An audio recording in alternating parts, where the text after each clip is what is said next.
ನಮಸ್ತೆ ಎಲ್ಲರಿಗೂ, ಪ್ರಾಣಮಹಿ ಚಾನಲ್ಗೆ ಸ್ವಾಗತ. ನಾನು ಪ್ರಣಾಮ್ಯ ಧೀಮಹಿ CS. ವಸುದೇವಸುತಂ ದೇವಂ ಕಂಸಚಾಣೂರಮರ್ದನಂ ದೇವಕೀ ಪರಮಾನಂದಂ ಕೃಷ್ಣೌ ವಂದೇ ಜಗದ್ಗುರುಂ. ಶ್ರೀಕೃಷ್ಣೌ ವಂದೇ ಜಗದ್ಗುರುಂ. ಜೈ ಶ್ರೀಕೃಷ್ಣ. ಶ್ರೀಕೃಷ್ಣನ ಕಥೆಗಳು. ಒಂದು ದಿನದ ಮಧ್ಯಾಹ್ನ ಸೂರ್ಯ ನೆತ್ತಿಯ ಮೇಲಿದ್ದ.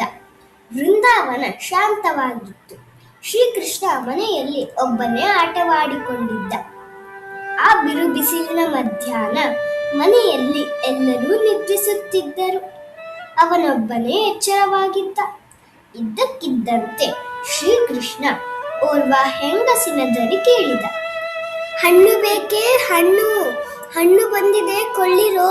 ಸಿಹಿಯಾದ ರುಚಿಯಾದ ಬಗೆ ಬಗೆಯ ಹಣ್ಣುಗಳು. ಈ ಬಿಸಿಲ ಧಗೆಯಲ್ಲಿ ಹಣ್ಣು ತಿಂದು ಬಾಯಾರಿಕೆ ಕಳೆದುಕೊಳ್ಳಿ ಎಂದು ಆಕೆ ಕೂಗುತ್ತಿದ್ದಳು. ಇದೊಂಥರ ಚೆನ್ನಾಗಿದೆ, ಸವಿಯಾದ ಹಣ್ಣುಗಳನ್ನು ತಿಂದು ಬಾಯಿ ಚಪ್ಪರಿಸುವೆ ಎಂದು ಶ್ರೀಕೃಷ್ಣ ಯೋಚಿಸಿದ. ಮನೆಯಿಂದ ಹೊರಗೆ ಬಂದು ಆ ಹಣ್ಣು ಮಾರುವವಳ ಬಳಿಗೆ ಹೋದ. ಅಮ್ಮ, ಈ ಹಣ್ಣುಗಳಿಗೆ ಎಷ್ಟು ಕೊಡಬೇಕು ಎಂದು ಶ್ರೀಕೃಷ್ಣ ಕೇಳಿದ. ನಾನು ಕೊಡುವ ಈ ಹಣ್ಣುಗಳಿಗೆ ಬದಲಿಯಾಗಿ ನೀನು ಏನಾದರೂ ಕೊಡುವುದಾದರೆ ಈ ಹಣ್ಣುಗಳನ್ನು ನಿನಗೇ ಕೊಡುವೆ ಎಂದಳು ಹಣ್ಣು ಮಾರುವವಳು. ಹಣ್ಣುಗಳನ್ನು ಕೊಂಡುಕೊಳ್ಳಲು ಮನೆಯೊಳಗೆ ಹೋಗಿ ಒಂದಷ್ಟು ದವಸ ಧಾನ್ಯ ತರಲು ಶ್ರೀಕೃಷ್ಣ ನಿಶ್ಚಯಿಸಿದ. ಶ್ರೀಕೃಷ್ಣ ಮನೆಯೊಳಕ್ಕೆ ಓಡಿ ಹೋಗಿ ದವಸ ಧಾನ್ಯಗಳಿಗಾಗಿ ಹುಡುಕಾಡಿದ. ಕೊನೆಗೆ ಒಂದಷ್ಟು ಧಾನ್ಯವನ್ನು ತನ್ನ ಪುಟ್ಟ ಮುಷ್ಟಿಯಲ್ಲಿ ಹಿಡಿದು ಮನೆಯಿಂದ ಹೊರಗೆ ಓಡಿ ಬಂದ. ಹೀಗೆ ಓಡಿ ಬರುವಾಗ ಅಲ್ಲಲ್ಲಿ ಧಾನ್ಯದ ಕಾಳುಗಳು ಚೆಲ್ಲಿದವು. ಈ ಧಾನ್ಯಕ್ಕೆ ಬದಲಿಯಾಗಿ ಹಣ್ಣುಗಳನ್ನು ಕೊಡುವೆಯಾ ಎಂದು ಶ್ರೀಕೃಷ್ಣ ಆ ಹೆಂಗಸನ್ನು ಕೇಳಿದ. ಅವನು ತನ್ನ ಮುಷ್ಟಿ ಚಾಚಿದ್ದನ್ನು ಕಂಡು ಅವನ ಮುಗ್ಧತೆಯನ್ನು ನೋಡಿ ಅವಳಿಗೆ ಅವನಲ್ಲಿ ಪ್ರೀತಿ ಉಕ್ಕೇರಿತು. ಆಕೆ ಬಡವಿ. ಕೃಷ್ಣ ಕೊಟ್ಟದ್ದು ಸ್ವಲ್ಪವೇ ಸ್ವಲ್ಪ ಧಾನ್ಯ.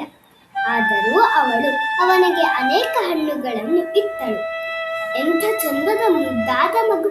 ನಾನು ಬಡವಿ, ಆದರೂ ಈ ಕೆಲವು ಕಾಳುಗಳಿಗೆ ಪ್ರತಿಯಾಗಿ ಇಷ್ಟೊಂದು ಹಣ್ಣುಗಳನ್ನು ಕೊಟ್ಟಿದ್ದಕ್ಕೆ ನನಗೆ ಬೇಸರವಿಲ್ಲ ಎಂದುಕೊಳ್ಳುತ್ತಾ ಹಣ್ಣು ಮಾರುವಾಕೆ ಮನೆಗೆ ನಡೆದಳು.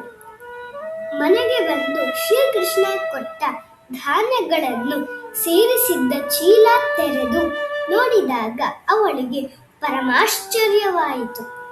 ಶ್ರೀಕೃಷ್ಣ ಕೊಟ್ಟ ದವಸವೆಲ್ಲ ಬೆಲೆ ಬಾಳುವ ಅಮೂಲ್ಯ ರತ್ನಗಳಾಗಿ ಮಾರ್ಪಟ್ಟು ಪ್ರಕಾಶಮಾನವಾಗಿ ಹೊಳೆಯುತ್ತಿದ್ದವು.